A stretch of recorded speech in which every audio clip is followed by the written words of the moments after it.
2 no-cook appetizers that can make your holiday gatherings that much better. Does it get any more no stress than that? Oh, it's No Stress November at its finest. Here to show us how to do it, we have Kathleen Delaney. She's the owner, the personal chef, and more from My Great Grapes Catering, mygreatgrapes.com. Hello. Hello. So, Hi, is this watermelon? No, but doesn't it look fabulous? It's beautiful. So pretty.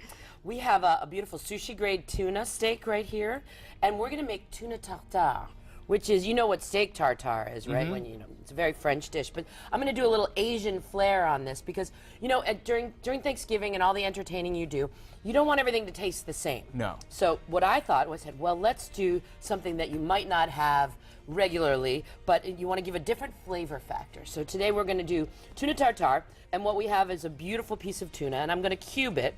now, is this ahi tuna? Because I always hear that phrase being tossed around. I don't know what ahi tuna is. No, this is just this is wild caught, just straight up regular. Okay. If you were going to use the Japanese term, it would be not ahi, but I can't remember the name. Okay. Sorry, because I'm cutting and I don't want to cut my fingers off. But yes, this tuna is beautiful, and you know, in Massachusetts you cannot buy sushi grade tuna fresh, so you have to buy it frozen. That is the law. Oh. So it is great because if it's still a little frozen when you're making this, it is so much easier to cut. Aha, So, yeah, but so- these lights have kind of... Well, and warmed it it's up been a little. sitting here defrosting nicely for us. We're going to put that in a bowl. Now, I put another steak in there earlier, about a 4 to 6 ounce steak. So you have 2 of them, and I cut it in half, and I'm just going to cube it up nicely. Not, you know, you don't have to be fancy about it. Just get it cubed nicely, and then if you want, we're going to put an avocado in it. Now, this time of year, the avocados, you really got to check them and make sure that they're not too ripe. They're not too funky. And I opened it up for us so that we could make sure that we had an easy go. So Okay. now, what are you doing? I was just going to Yeah. ask that same question. What are you doing I was right taking now? the pit out. Yeah, do you know how I usually take it out?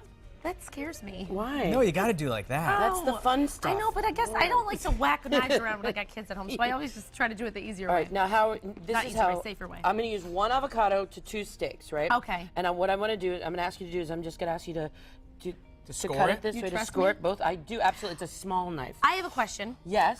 Because I'm not embarrassed to ask it. What is What is tartare? It means that it's a no-cook meat dish. Okay. And tartare has often it was about mustard. So, you know, like cream of tartar is in mustard, and that's where it comes from. Aha. But today I'm going to use a really cool mustard that I have. You can use wasabi if you want to go total Asian. That's great. It's delicious. It's very flavorful. It's just a flavor factor you have to like. Since I'm putting the avocado in, I wanted to mellow the mustard out, which is really how that's really going to be the binder, and it's going to keep it together. I'm going to take some. Now, you could use lime, you could use orange. It's all up to you, but I like lemon, so I'm just going to zest a half a lemon. And when you're zesting, make sure you don't go too deep on the pith right there, Okay. because it gets bitter, as you know. I do know. I know you know this. But I don't know a lot, but I know that. It know, always right? bears repeating, though. And this is one of the best tools in the kitchen. I don't know if you have a microplane? microplane. I use it, I think, every day, sometimes more than once. You know, I mean, literally, I love a microplane. It's great for cheese, too, if you're ever using Yes. for Parmesan cheese. It's really good. So this is a tartare technique. I know we keep getting on this tartare thing. We have so many Yes. questions. Oh, sorry. It's different from ceviche. Ceviche is one of Yes. those techniques where you cook it a little bit by using citrus, but So we're we're not using going the to do that. zest so that we get the same flavors, but we don't start cooking the tuna. Because We want it to, had we put the inside of the lemon juice acid in would've there, cooked it, it yeah. would start cooking. Okay, I understand. So here we go. You want to put those right in the bowl. Should I use this funky You know what I do? spoon? I go like this. You turn Perfect. it Do you want me inside to score out. this puppy too? Yes, yeah? please. Yes, please. Thank you. Okay. Unless you cut the thing out. But you can use this funky spoon. I thought this spoon looked really Asian, so I thought, oh, that'll be cool for this.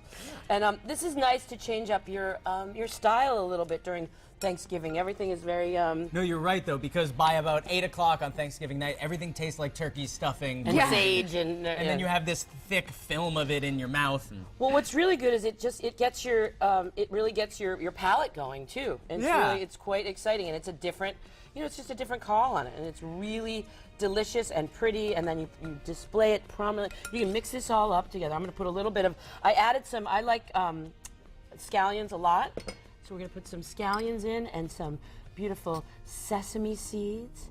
And then we're Very going to put. nice. I like a little kick, so I'm putting a pinch of red pepper flakes in there. Okay.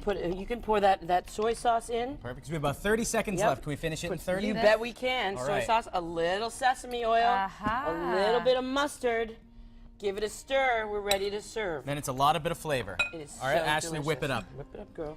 Okay. And now we have this great presentation here. You can serve it on soup spoons. Well, yeah, I put those are Chinese spoons, and they're beautiful, I think. I put a little nori on the bottom, and then some vermicelli, because they're all kind of a nice, and then there's some edamame right there. So So pretty. it's very, very exciting. All right, you take it away with the babe. serving. And now, Kathleen, at the end of the show, what are we going to be making? Oh, we're going to make it a really quick and easy olive tapenade. Everyone loves olives. It's so Easy. I love All it. right. really easy.